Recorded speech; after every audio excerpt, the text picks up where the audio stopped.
자, 오늘 본문의 말씀 속에 그다리아를 통해서 우리가 얻게 되는 위로가 있습니다. 여기 이 말씀을 통해서 하나님 주신 위로가 있는데요.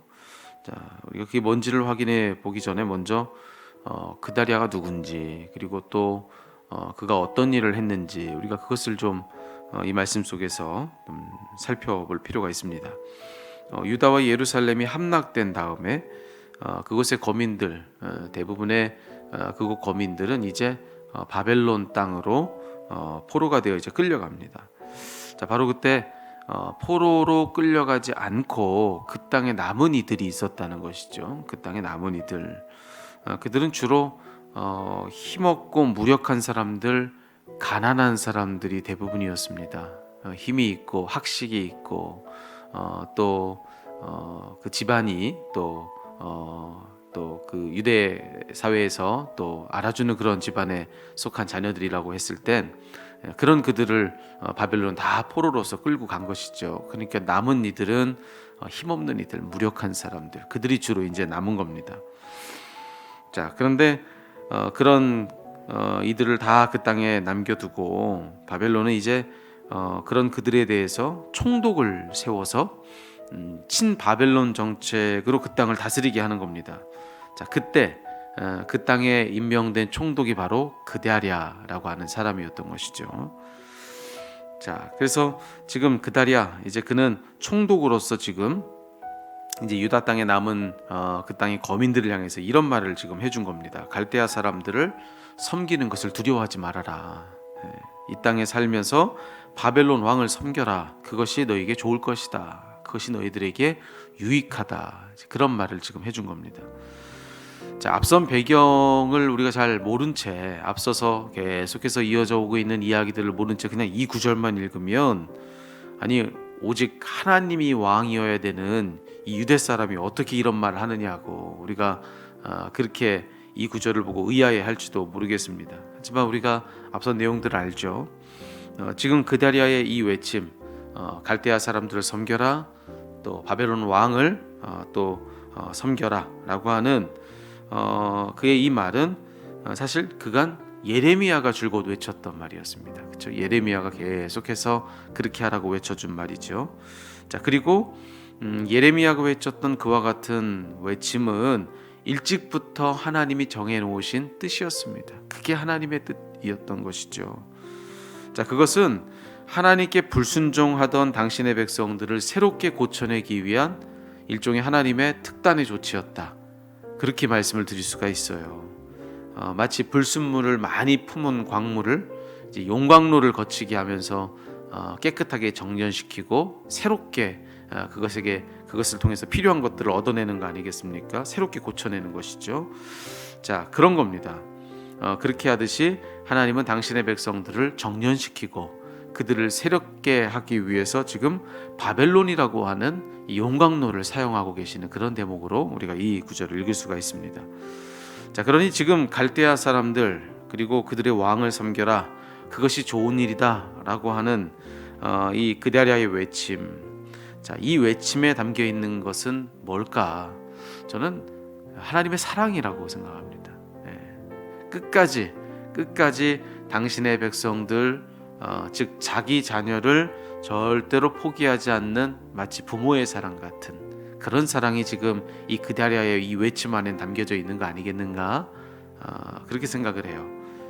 어제 우연히 인터넷에서 한 가족의 사연을 제가 보게 되었습니다. 한 아내가 자기 남편하고 이혼을 했습니다.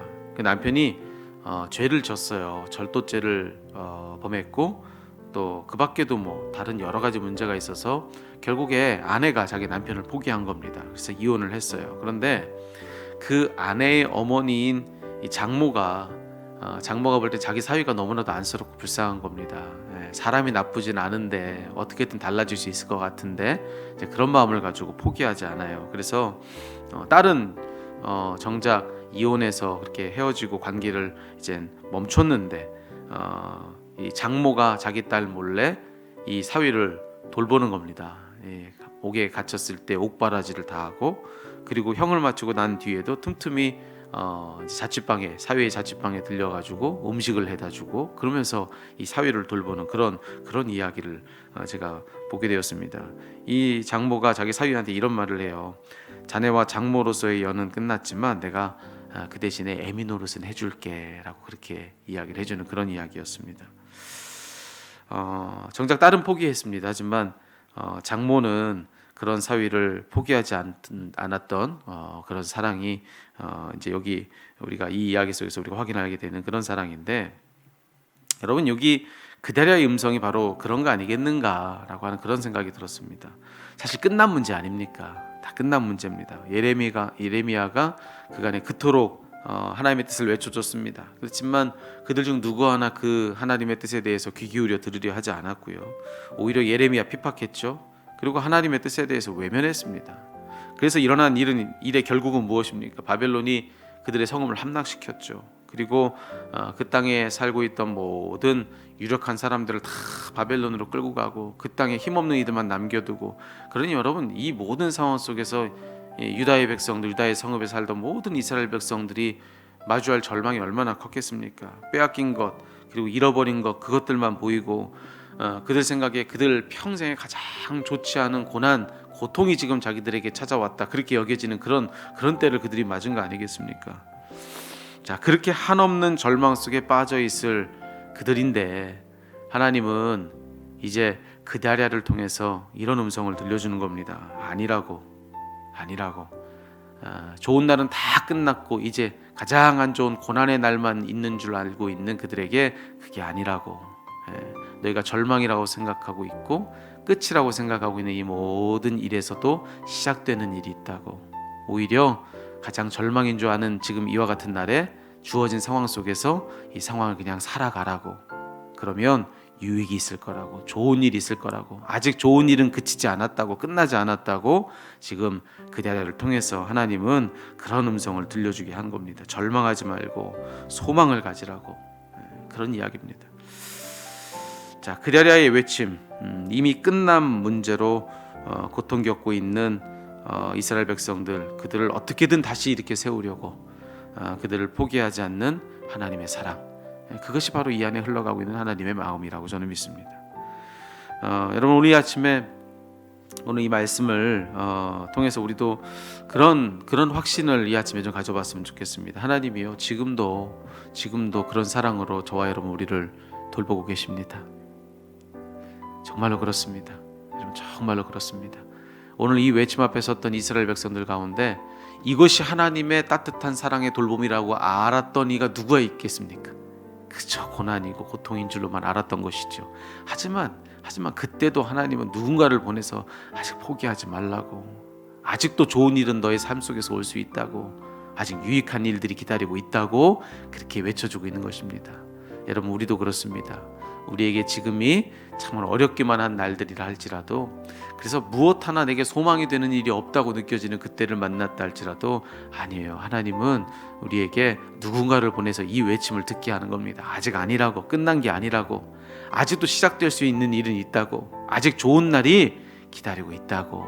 그러니까 조금만 참고 이 때를 잘 살아가라고, 그렇게 지금 하나님은 음성 들려주고 계시는 그런 사랑, 그런 사랑이 지금 우리에게도 베풀어지고 있는 사랑이라고 저는 믿습니다.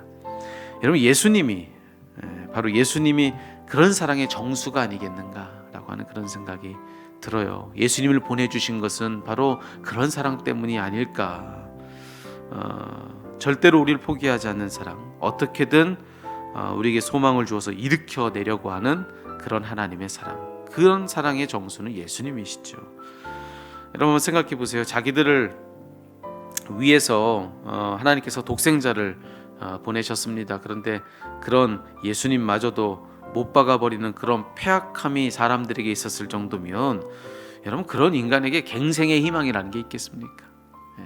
정말 그렇게까지 했는데도 그런 하나님을 이렇게 거침없이 못 박아서 배척해버리는 그런 그들이라고 한다면 무슨 갱생의 희망이 그들에게 있겠어요?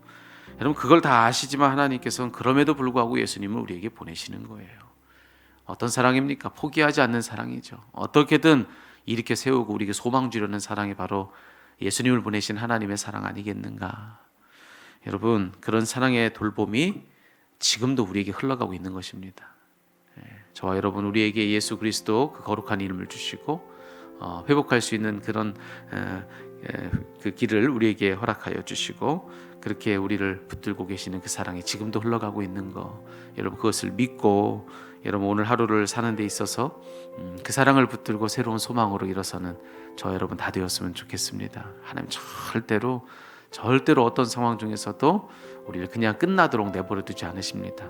그 끝에서 시작되게 하시는 하나님의 사랑, 죽음을 맞아도 우리에게 그 죽음을 이길 부활의 새 소망을 주시고 그 길을 열어주시는 그 끝까지 포기하지 않는 그 하나님의 사랑, 그 하나님의 사랑이 지금도 우리를 두르고 있습니다.